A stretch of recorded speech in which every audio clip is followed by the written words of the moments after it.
Hi, I'm Nora Dunn, otherwise known as the Professional Hobo. I'm sitting in my little house that I'm house sitting in Tokyo, Japan. And this has been a really great opportunity coming here to Japan because it's allowed me to adopt some new work projects that I think have been sitting on the back burner just a little too long. And it's allowed me to take a hard look at my business and to ultimately to up my game. Unfortunately, I've also learned in this process of working on my business while I'm here in Tokyo that I am a complete hack. I feel like a total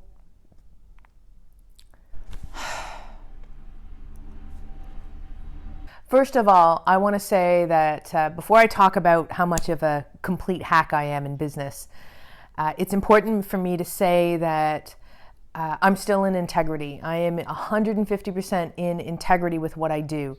I travel full-time in a financially sustainable way, and that's what I write about on my site, and that's what I teach other people how to do. That hasn't changed. I'm still traveling full-time in a financially sustainable way.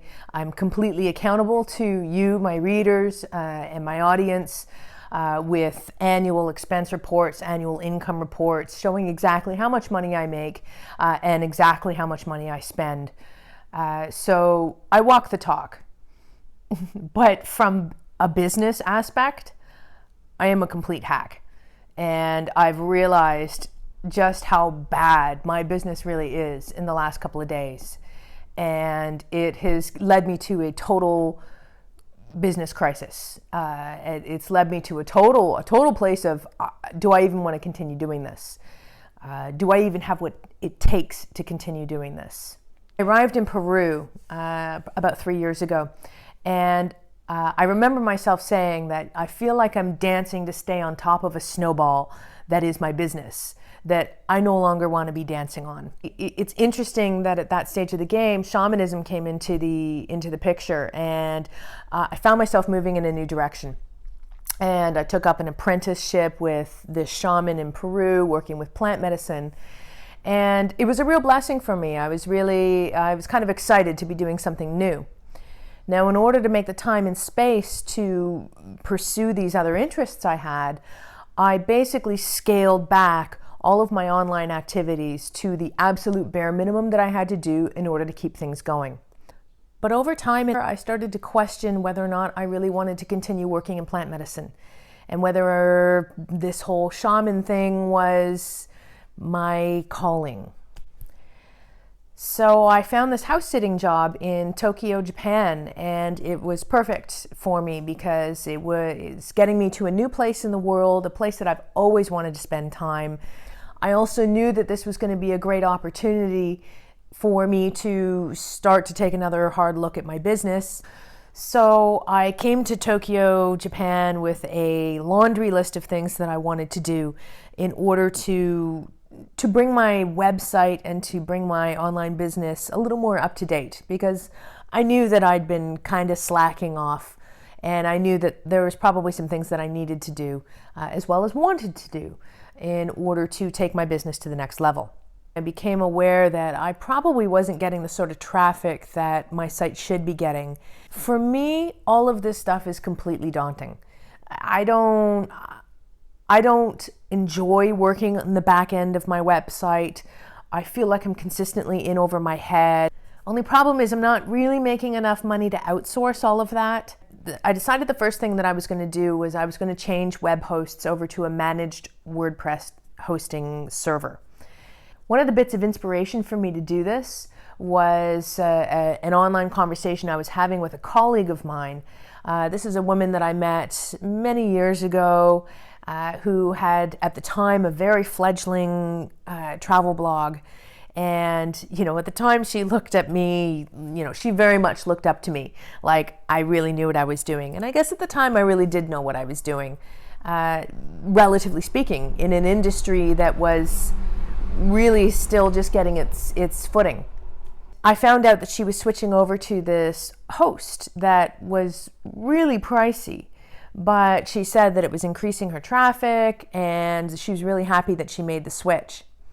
So imagine my surprise when I later was chatting with this same girl and I find out she's got like 5 times the amount of traffic that I do. And then I was looking around realizing, wow, there's a lot of travel bloggers that are doing that. They've got a lot of traffic and they're making a lot of money. And these are people that started in the game after I did, many of whom were inspired by what I did. And that was when I realized I have really fallen behind the curve with my business. I started travel blogging in 2006 when travel blogging wasn't even a thing. The whole concept of being a digital nomad, location independent, having these careers that you could manage online, the ability to monetize a blog was unheard of when I started. So as the industry built up around me, by sheer function of longevity, I did very well. But after a few years of not really working the business probably as much as I should have, in combination with my complete inability to do back-end analytical, scientific SEO, website management stuff, I'm now way behind the curve. And where I formerly was dancing to stay on top of a snowball that I didn't want to be on, I now find myself underneath this snowball. And this has really led to a huge crisis of business. Do I want to keep travel blogging? Am I prepared to put in the time, the effort, and the money to get my online business back to a place where it's truly competitive in this market, where a new travel blog is started up every 38 seconds, and half of them are started up by people who are web design geniuses, which I am not. Do I have what it takes to be in this industry now? I have no doubt that my content is good, and I really enjoy writing good content, and I really enjoy making fun videos. I realize now I have a lot of work ahead of me in order to get my business to the point where it really should be at this stage of the game. What I'm going through right now is probably really normal for anybody, regardless of whether or not they have a location-independent lifestyle. I was speaking with a friend of mine today, and she said, Nora, it's been really interesting to know you and to follow you through this whole journey because, you lead this fantastical life of living around the world and traveling around the world and having all these amazing experiences, and yet you experience the same challenges that everybody does. The problems of finding compatible love in life, the problems of career, and am I doing what I really want to do, and how do I make a change if I want to make a change, and my skills are outdated, and do I go back to school, and what do I want to do with my life?